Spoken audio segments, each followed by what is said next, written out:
All right. Well, we are super pleased to have our next guest with us, Sarah Deveau. She's an expert on money, and we always like that. Author of Money Smart Mom, joining us this morning with some tips on how to have fun with the children this summer and not break the bank. Sarah, good morning. Good morning. Well, with the Stampede behind us, this is an appropriate book. The Stampede can be expensive. It's a fun time. It's expensive, isn't it? It can be, yeah. It can be, for sure. Now, you can offer ways to save money.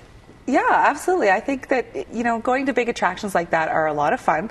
They're not an everyday thing. You've got a whole summer to get through, right, with your kids. So I say look for things that are less expensive and where they offer you more options. If you want to go to the Science Center or go to the zoo, you get seasons passes, right? So you're not paying an arm and a leg each time. And both of those places allow you to bring all your own food, all your own drinks. You don't have to worry about spending another $30 or $40 in a kid's session and waiting in line, too, for when your kids are starving. Absolutely. So you obviously it requires planning. It requires planning, yeah. It just is a lot of planning. It's finding the free events that still offer a lot of value for that non-existent buck you're paying. Right.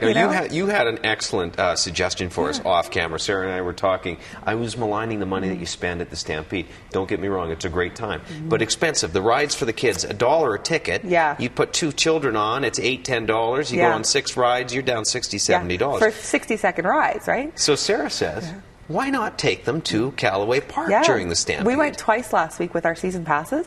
Didn't cost us $1. We got our season passes for a birthday gift in the spring, and then we take our own lunch, we take our own water, we remember the sunscreen and hats, so we don't have to buy anything there, and we have a picnic in the park. There were no lineups at all. The kids got to keep going on the rides again and again. Sarah, what if you're at home and maybe you're not going to an attraction? Yeah. And how do you still entice the kids to get out and have some fun? Well, I say reinvent things. When you give a kid a gift for Christmas and they play with the box, kids are like that until actually, 9 or 10, some of them. So the neighborhood kids come over to our yard a lot. The more kids you have, the less work you have to do is generally the rule, because they start to entertain each other. Right. Yeah, I give them straws and cups and fill up the wading pool, and that's about as fancy as it gets in our backyard. That's all they need. The same thing applies to puppies, by the way. You buy the expensive toys, a piece of Tupperware is all they really need. Yeah.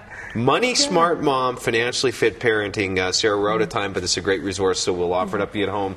If you get a chance, pick it up, and you will save some money. Always good to see you. Yeah, thanks. Sarah Deveau, our guest this morning. Now, if you'd like to see our website, by the way, moneysmartmom.ca, there it is. That'll give you some more information, encourage you some ways to get out with the children and save some money. And if you'd like to learn more about this topic or other great parenting ideas, pick up a Calgary's Child magazine. They are available throughout the city at McDonald's restaurants, schools, and sports facilities.